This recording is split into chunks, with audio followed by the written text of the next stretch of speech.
Hermanos, les pido de favor que abran su Biblia en el Evangelio según San Marcos, en el capítulo 12. Evangelio según San Marcos, capítulo 12, y vamos a leer los versículos de 28 al 34.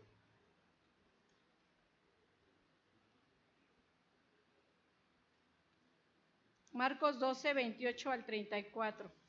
Si lo hacemos puestos de pie, hermanos, y lo vamos a leer todos juntos.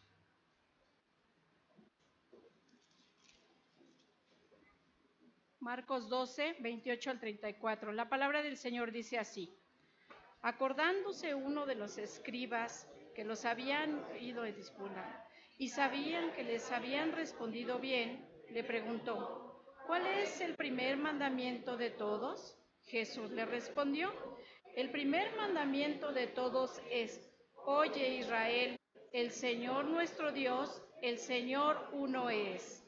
Amarás al Señor tu Dios con todo tu corazón y con toda tu alma y con toda tu mente y con todas tus fuerzas. Este es el principal mandamiento. Y el segundo es semejante: amarás a tu prójimo como a ti mismo. No hay otro mandamiento mayor que estos. Entonces el escriba dijo: Bien, maestro, verdad has dicho, que uno es Dios y no hay otro fuera de él. Y el amarte con todo el corazón, con todo el entendimiento, con toda el alma y con todas las fuerzas, y amar al prójimo como a uno mismo, es más que todos los holocaustos y sacrificios. Jesús entonces, viendo que había respondido sabiamente, le dijo: No estás lejos del reino de Dios. Y ya ninguno osaba preguntarle. Que Dios bendiga su palabra, mis hermanos, y si quieren tomar asiento, por favor, le dejamos el tiempo a nuestro pastor.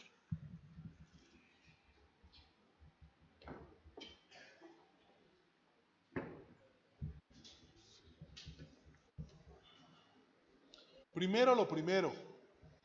Es así como he titulado el mensaje de esta tarde. Primero lo primero. En los últimos pasajes que hemos estado leyendo las semanas pasadas, hemos considerado cómo los judíos o estos diferentes grupos en los que estaba dividido el judaísmo se acercaron a Jesús con la intención de ponerle en aprietos.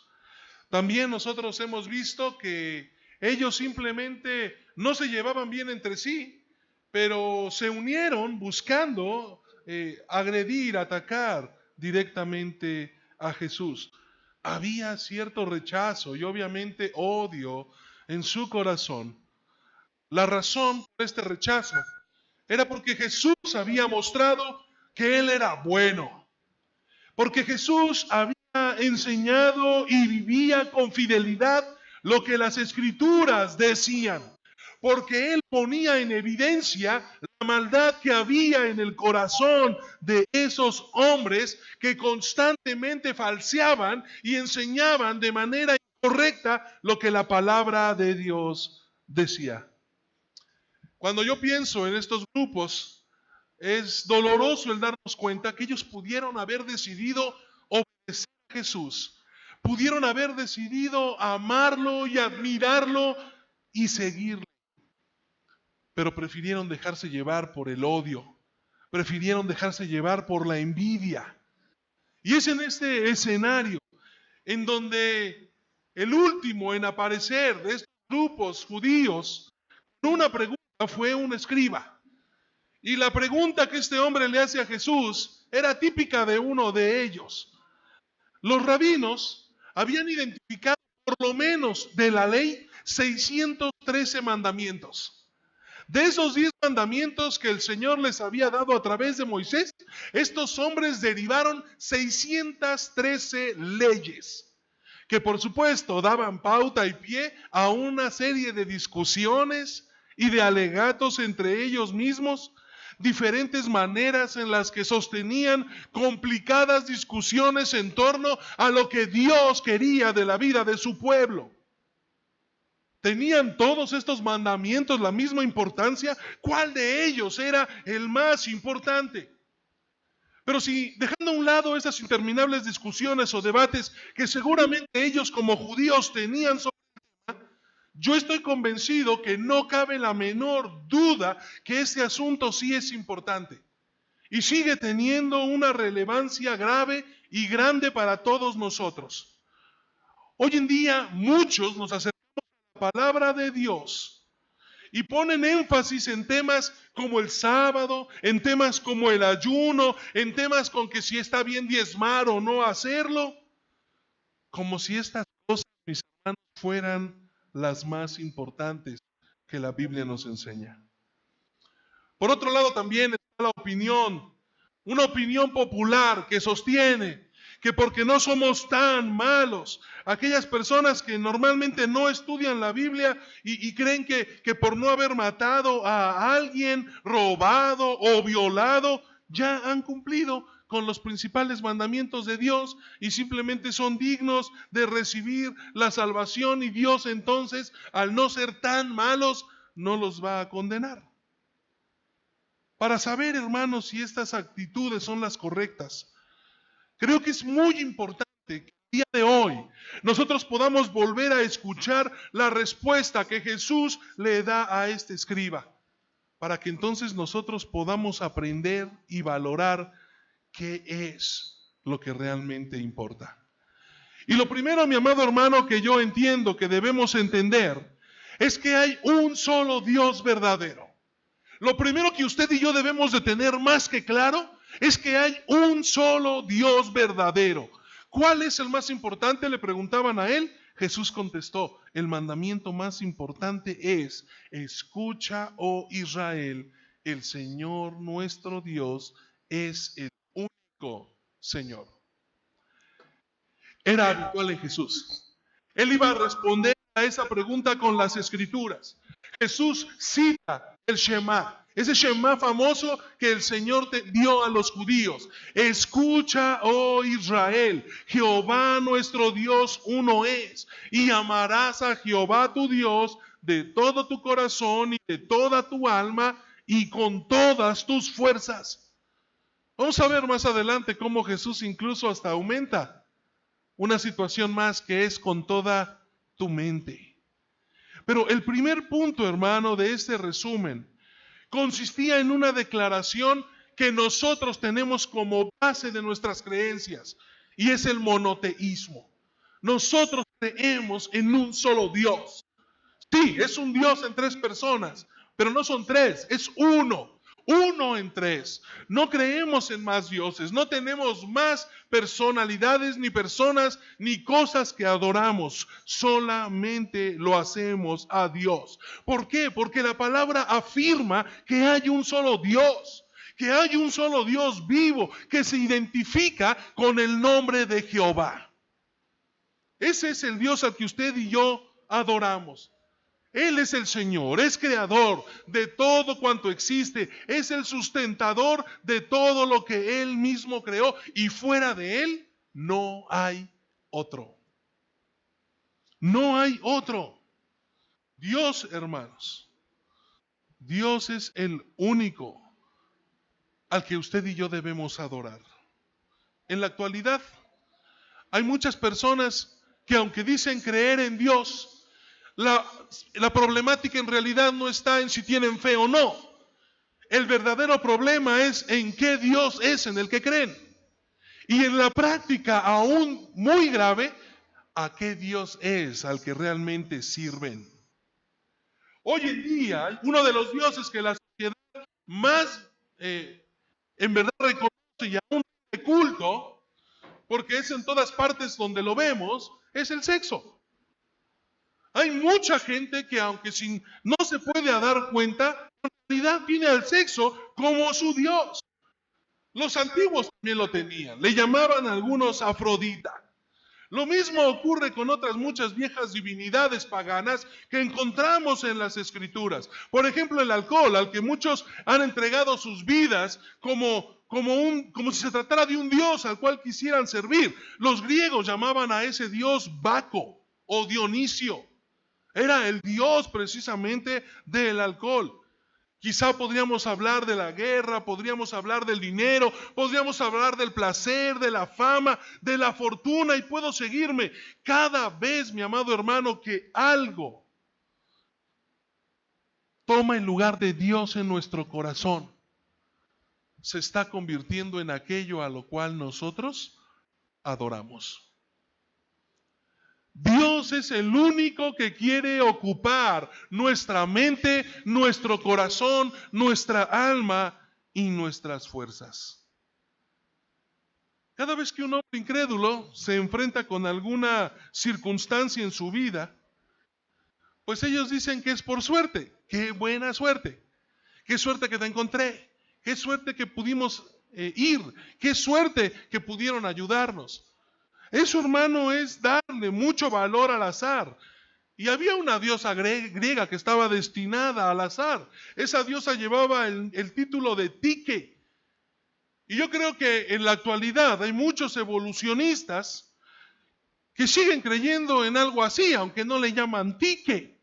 Pero el hecho de que piensen que ustedes y yo estamos aquí por un accidente cósmico debido al azar, pues eso me dice que siguen teniendo al azar como su verdadero Dios.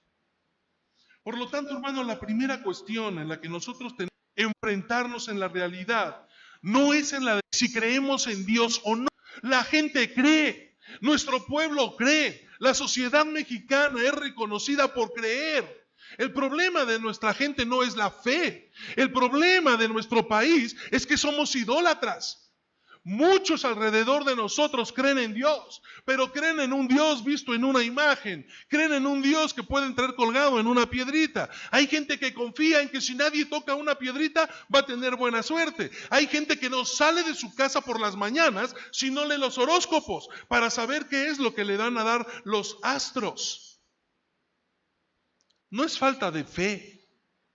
El problema, hermano, es en qué han puesto su fe. Nosotros fuimos llamados a poner nuestra fe en el único Dios vivo y verdadero. Por eso tenemos a Jesucristo como nuestro Señor. Nada debe de ocupar ese lugar de importancia, de privilegio prioritario en nuestra vida. No es sencillo, pero es clave. Recuerdo en alguna ocasión haber escuchado a mi padre, aún siendo niño, decirme: yo te amo a ti y amo a mi familia, pero amo mucho más a Dios. Y quizá de repente a uno en el egoísmo no le gusta escuchar eso. Yo quisiera saber que no había nada más importante para mi padre que yo. Pero ahora puedo dar gracias a Dios porque Él tenía razón. Y eso fue lo que Él me enseñó: a amar a Dios por sobre todas las cosas. De eso, hermanos, se derivan mandamientos. 2 mandamientos en los cuales Jesucristo resume toda la ley y los profetas. El primer gran mandamiento que Él espera que nosotros cumplamos es que amemos a Dios. Que amemos a Dios. Una vez que el Señor Jesús establece este hecho fundamental de que hay un solo Dios y que no hay nadie más que merezca adoración, entonces Él tenía que afirmar que éste debía de ocupar el primer lugar en la vida del ser humano. Y eso, hermano, es algo que debemos de recordar constantemente en nuestras vidas. Porque aunque podemos venir a la iglesia y decir que sí, creemos en Dios y lo alabamos y adoramos, en muchas ocasiones a lo largo de nuestra vida nosotros nos damos cuenta que con mucha frecuencia gastamos nuestras energías en muchas otras cosas, dejando a Dios no en segundo lugar, muchas veces en último lugar. Atendemos a las demandas y presiones de otros. Nos olvidamos de lo que Dios espera de nuestra vida por suplir o atender alguna necesidad o circunstancia que se me presenta en el momento. En muchas otras ocasiones, cuando por fin tenemos en cuenta a Dios, creemos que Él tiene que estar a nuestra disposición. Y cuando oramos y no contesta lo que yo quiero, entonces me enojo. Y creo que Él no me está escuchando. Cuando el Señor en algunas ocasiones claramente me está diciendo: no es por ahí.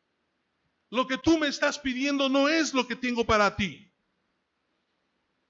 Hermano, de lo que se trata en realidad es de que nosotros podamos buscar al Señor entendiendo que Él debe ser lo más importante en nuestra vida. Eso es amarnos. Jesús nos explica a través de esta respuesta al escriba cuál debe ser la actitud correcta del hombre delante de su Creador.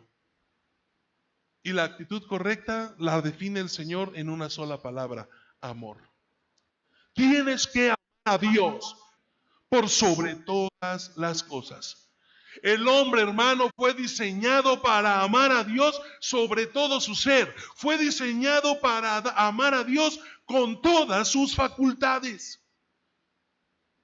Sí, es verdad, y es sencillo, pero es lo que más trabajo nos cuesta. Porque yo puedo decir que amo a Dios, pero cuando se me pone a prueba, cuando lo enfrento en mi diario vivir, mis acciones pueden demostrar que en realidad no lo amo tanto como yo digo. Corazón, alma, mente y fuerzas nos hablan de amar a Dios con todo nuestro ser. Que todo lo que somos, que todo lo que hacemos sea precisamente hecho por amor a Dios, en respuesta a ese amor que hay en mi corazón por Él. Miren, cuando nosotros leemos, como hace un momento yo leía el Deuteronomio, este famoso Shema, el Señor Jesucristo añade que es mente. Cuando yo pienso en ello, entonces tengo que entender que el Señor tiene algo valioso que decir cuando dice: amarás al Señor tu Dios con todo tu corazón, con toda tu alma y con todas tus fuerzas. Dice, y con toda tu mente. Yo creo que esto es importante. No es que el Señor esté hablando de añadir algo a la Escritura. En realidad, entre aquellas facultades que le habían sido dadas al hombre y que debían de estar involucradas en su amor a Dios, estaba sin duda su capacidad de pensar, su capacidad de decidir. Tal vez a muchos les parezca un poco extraña esta inclusión en la lista, porque identificamos normalmente el amor con emociones, con sentimientos, con lo que decimos sentir en nuestro corazón. Y difícilmente pensamos en el intelecto cuando estamos hablando del amor. Y yo creo, hermano, que algo de esto parece estar ocurriendo en la actualidad en algunas de las iglesias que hay en nuestra sociedad. Porque pareciera que lo importante en una iglesia, en una reunión, en un culto de adoración como este, es que las personas que entren por esa puerta se sientan contentas, se sientan en paz, se sientan tranquilas, se sientan alegres, porque llegaron a un pedacito de cielo. Y dejen de lado el valor que tiene aprender la palabra de Dios. Lo importante no es lo que yo solo siento. Lo importante es lo que yo aprendo. Y más importante aún, lo que decido con esa capacidad de razón que tengo de hacer conforme a lo que Dios me está enseñando. Mire que eso es importante. Pasa también con los cantos, muchos de los cantos modernos que a veces tenemos. Son cantos que cuando uno reflexiona en la letra no dicen mucho, pero repiten demasiado tantas frases y con un ritmo agradable que al final de aquí no sabemos ni lo que cantamos, pero estuvieron bien bonitas las alabanzas. Como si lo importante fuera otra vez que nosotros nos sintiéramos contentos, conmovidos, en lugar de ser transformados y glorificar en todo a nuestro Señor. Debemos de tener cuidado, mis amados hermanos, hasta en la forma en la que nos acercamos a Dios. Por eso el Señor Jesucristo dijo que para amar a Dios es imprescindible también amarlo con toda nuestra mente. Y cuando amamos a Dios con toda nuestra mente, implica que Dios está en nuestro pensamiento todo el tiempo. Y yo decido, por el amor que le tengo, obedecerlo. Y decido renunciar a algunas cosas que sí, probablemente me causen placer, me gusten, me agraden, como hombre me satisfagan, pero que yo sé que no le gustan a Dios.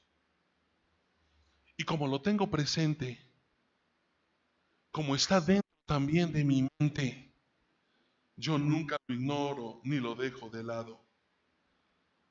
Cuando pienso en eso, entonces tengo que reflexionar. Si yo tengo que amar a Dios con toda mi mente, ¿cómo puedo amar a alguien que no conozco? ¿Cómo puedo amar o adorar correctamente a Dios si no paso tiempo con Él?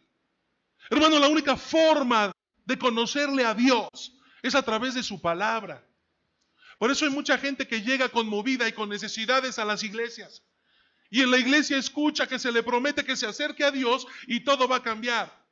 Y lo importante es que se desahogue y llega y oye una alabanza y llora y levanta las manos y se postra a los pies de Dios y sale de aquí, pero que como si estuviera caminando sobre una nube.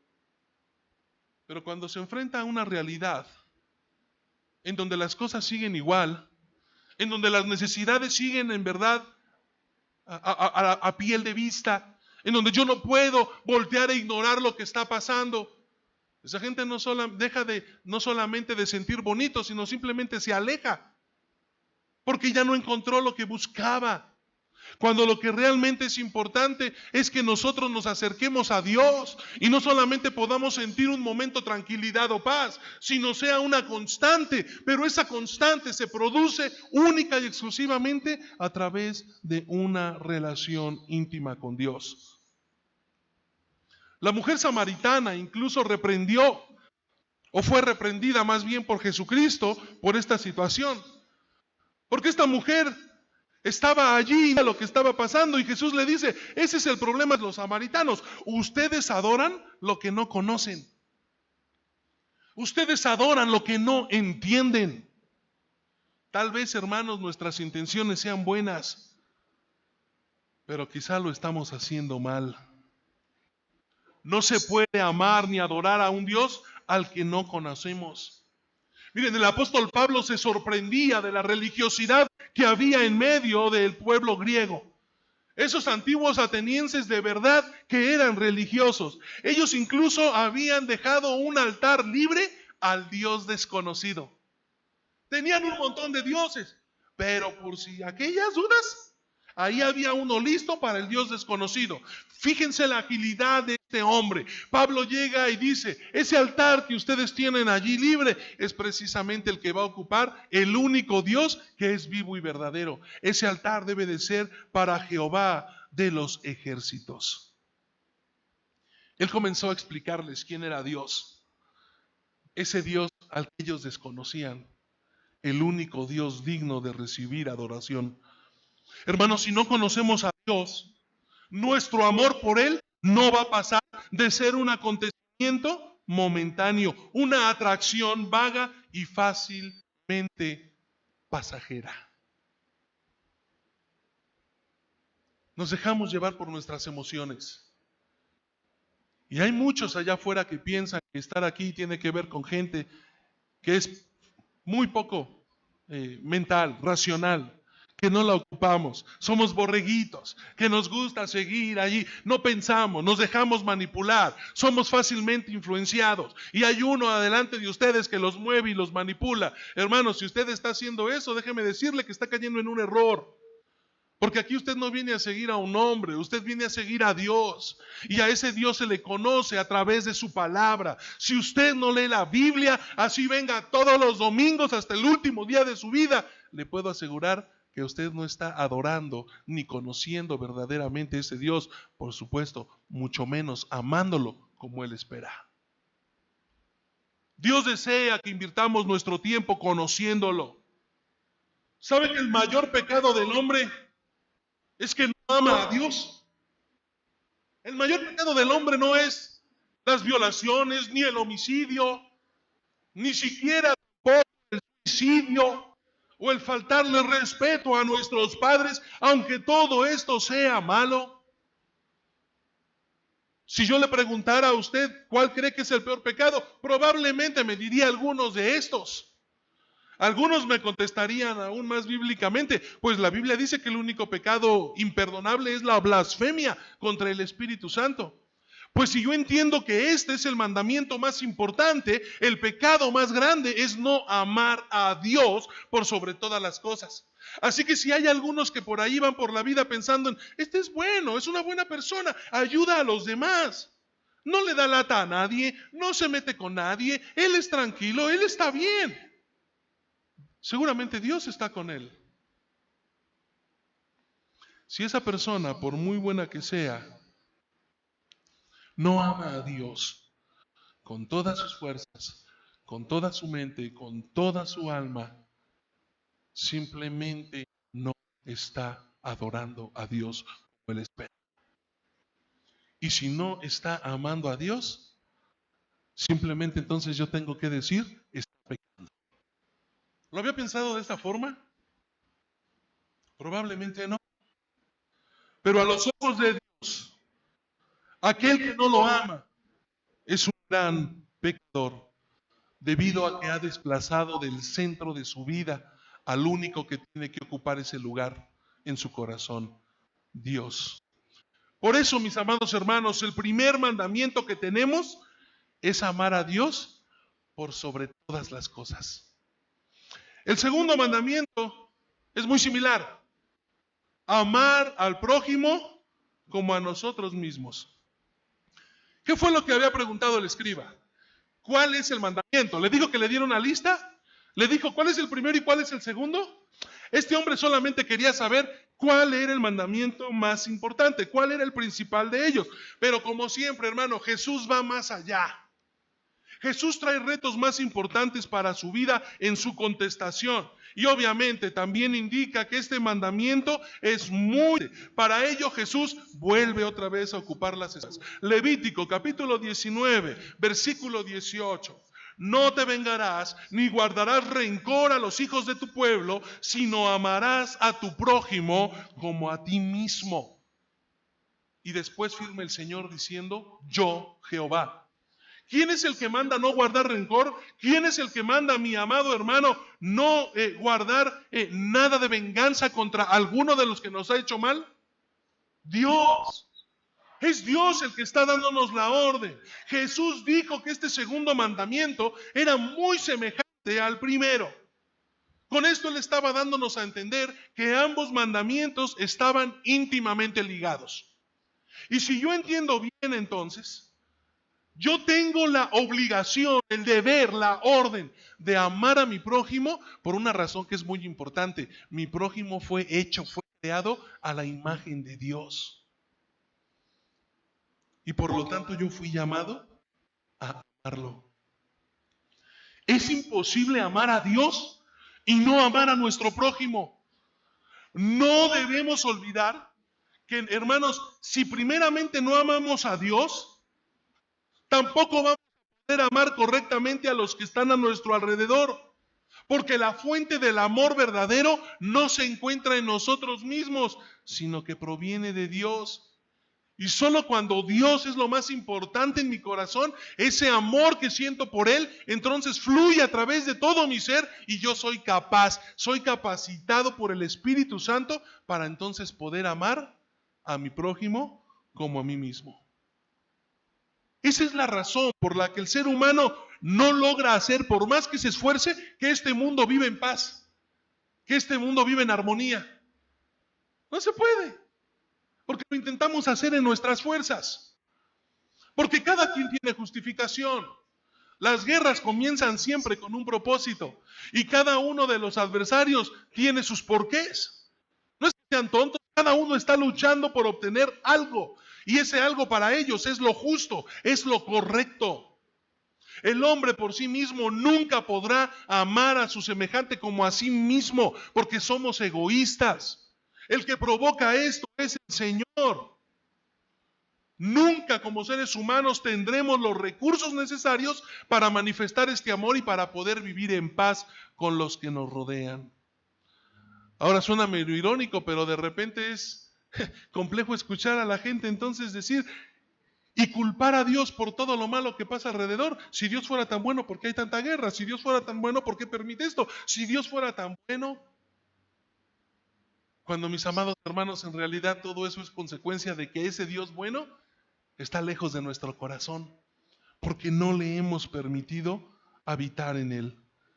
Solo cuando amamos a Dios estamos preparados para atender las dificultades que pueden surgir en nuestras propias relaciones personales. ya sea con nuestra esposa, con su esposo, ya sea con los hijos, con el vecino, con el amigo, con el jefe. Entonces, si yo entiendo esto, déjenme ponerlo de una manera muy clara. Si soy incapaz de tener buenas relaciones, yo lo primero que tengo que preguntarme es si realmente amo a Dios con todo mi corazón, con toda mi alma, con todas mis fuerzas y con toda mi mente. No, pastor, es que para usted es fácil, no conoce a mi mujer. Es que usted me pide que ame a todos. Le tengo que presentar a mi suegra para que vea que eso no es tan fácil. Mi amado hermano, si no lo puedes hacer es porque algo anda mal en tu relación con Dios. Porque si nosotros tenemos una buena relación con Dios, va a darse de forma natural el amar a los que están a nuestro alrededor. No por lo que hacen o dejan de hacer, sino por lo que son. Son criaturas del Señor. Son hombres por los cuales Jesús estuvo dispuesto a ir a la cruz del Calvario.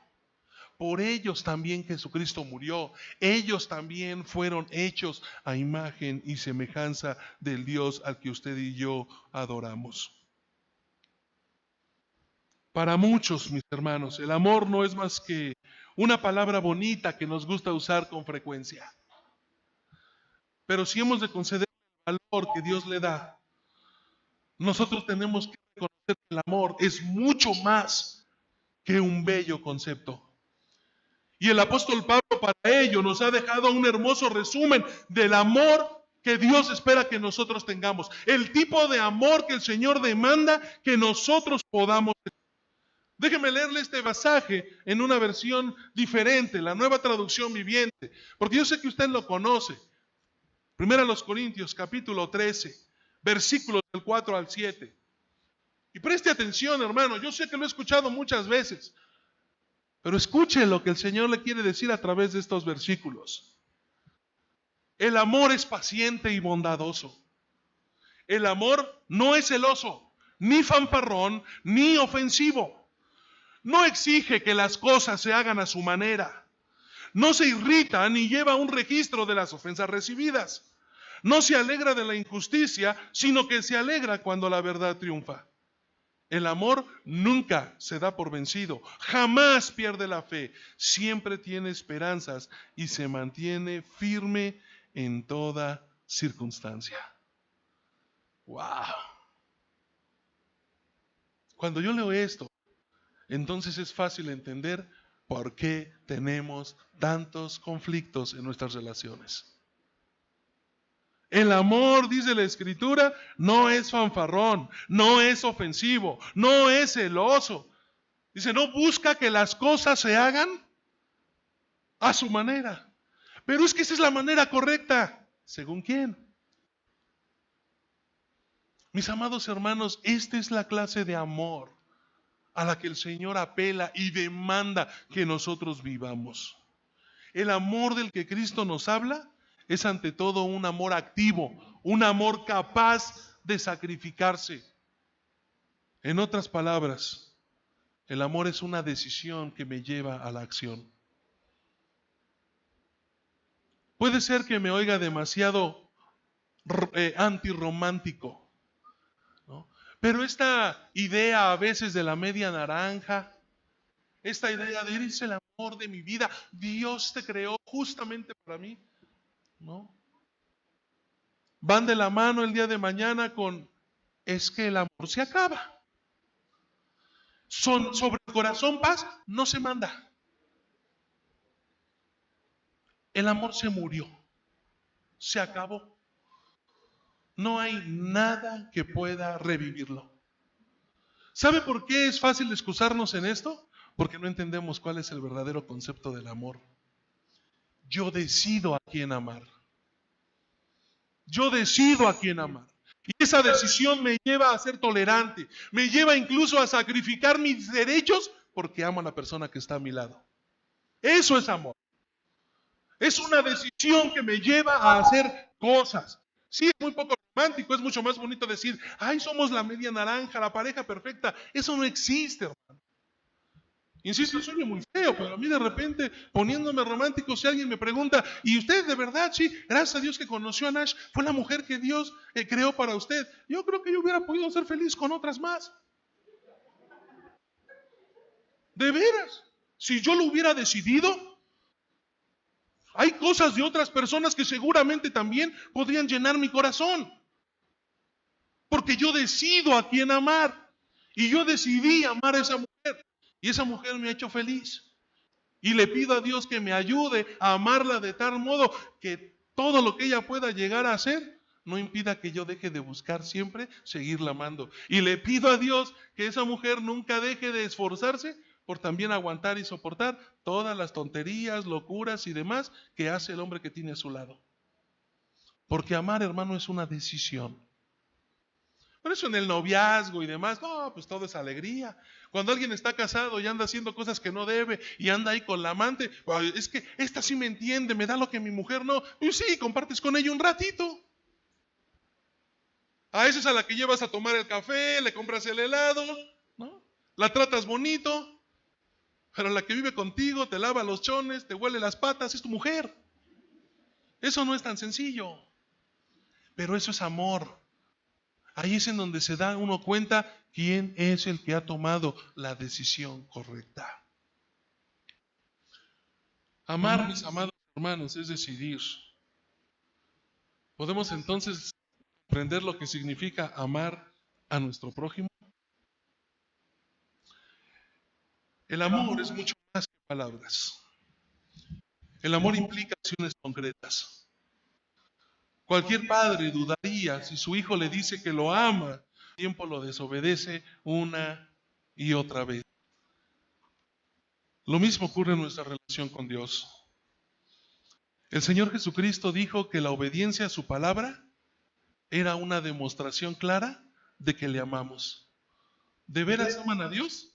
Guarden mi palabra. Obedecer a Dios es sinónimo de amar a Dios. Y no solo eso, hermanos, sino que también nosotros debemos dejarnos guiar por la palabra de Dios y expresar correctamente nuestro amor a Dios. Porque en muchas ocasiones decimos algunas cosas con facilidad y algunos podemos decir, es que tú no lo entiendes, pastor, porque yo le expreso a Dios mi amor a mi manera. Solamente Él y yo sabemos qué clase de relación tenemos. Y yo digo, es que ese es el problema. No es a tu manera, es a la manera de Dios. El hacer estas cosas de tu manera no es otra cosa más que una forma más de expresar el egoísmo que hay en tu corazón. No lo voy a hacer como Dios dice, lo voy a hacer a mi manera. Hay una canción que es bien famosa, ¿no? Entiendo que es quizá la que más traducciones tiene todo el mundo, ¿no? Originalmente, ¿cómo se llama la canción? ¿No? My Way. Y hombre, cuando uno lo canta, ay, no, se siente de veras ave en libertad, ¿no? Es un canto más egoísta no puede haber, hermano. Y no estoy diciendo que esté fea la canción, pero desde mi punto de vista, un canto más egoísta no puede haber. Uy, mi manera, pues así es, yo hago lo que se me da la gana cuando se me da la gana, porque se me da la gana. Las cosas se hacen a mi manera y al que no le guste, pues ya tiene dos problemas.